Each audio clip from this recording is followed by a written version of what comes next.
దైవం శ్రీ వెంకటేశ్వర స్వామి వారి దర్శనం పేరుతో భక్తులను టార్గెట్ చేస్తూ వరుస మోసాలు వెలుగులోకి వస్తున్నాయి. హైదరాబాద్కు చెందిన 74 ఏళ్ల జైపాల్ రెడ్డిని తిరుపతికి చెందిన మహిళ జింకల పల్లవిరెడ్డి మోసం చేసిన ఘటన తాజాగా బయటపడింది.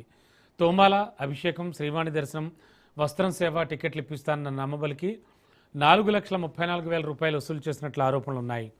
బాధితుడి ఫిర్యాదు మేరకు పోలీసులు చీటింగ్ కేసు నమోదు చేసి దర్యాప్తు ప్రారంభించారు. అలాగే మరో ఘటనలో 60 మంది భక్తులకు భారీ షాక్ తగిలింది.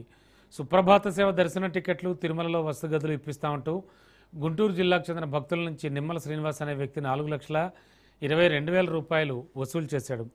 టీటీడీ ఉద్యోగులతో తనకు పరిచయాలు ఉన్నాయని, ఎంప్లాయీస్ కోటా ద్వారా టికెట్లు ఏర్పాటు చేస్తానని నమ్మించాడు. అయితే దర్శనం రోజున ఫోన్ స్విచ్ ఆఫ్ చేయడంతో మోసం వెలుగులోకి వచ్చింది. అతను ఇచ్చిన సిఫార్సు లేఖలు నకిలీవని టీటీడీ అధికారులు తేల్చారు. కేసు నమోదు చేసిన పోలీసులు నిందితుడి కోసం గాలింపు చర్యలు చేపట్టారు. దర్శన టికెట్లు, ప్రత్యేక సేవలు, వసతి గదుల పేరుతో దళారులు, ఫేక్ వెబ్సైట్లు, సోషల్ మీడియా ప్రకటనలను నమ్మొద్దని పోలీసులు భక్తులకు హెచ్చరిస్తున్నారు.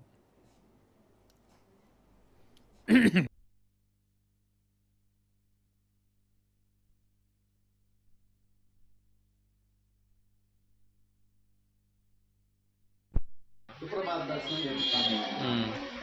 62 మంది వచ్చారు. దానికి మీకు ఏమన్నా ప్రూఫ్స్ ఏమన్నా చూపించాడా? ప్రూఫ్స్ లెటర్స్ ఇచ్చారండి. లెటర్స్ ఎవరు ఇక్కడ అంతమంది ఎవరు వేరే వాళ్ళు ఎమ్మెల్సీ కానీ ఏదో చెప్పుకుంటూ వచ్చారు. అవి కూడా పంపించినాక అందరికి ఎవరి పంపిస్తాం. ఎవరి పేరున ఈ పేరు పైన పలానే శ్రీనివాసు పలానే అని మొత్తం మెయిన్ పేరు పెట్టి ప్లస్ 5 అని చెప్పారు. అంటే 6 నెంబర్స్, ఒక లెటర్ 6 నెంబర్స్ అన్నారు. అవి క్యాన్సిల్ అయింది అన్నారు. మా మే నెలలో క్యాన్సిల్ చేశారు. క్యాన్సిల్ అయ్యి మనం ఈ నెల జూన్ 23కి అదే సేమ్ పోయిన మేలో 23 తారీఖు అన్నారు. ఇప్పుడు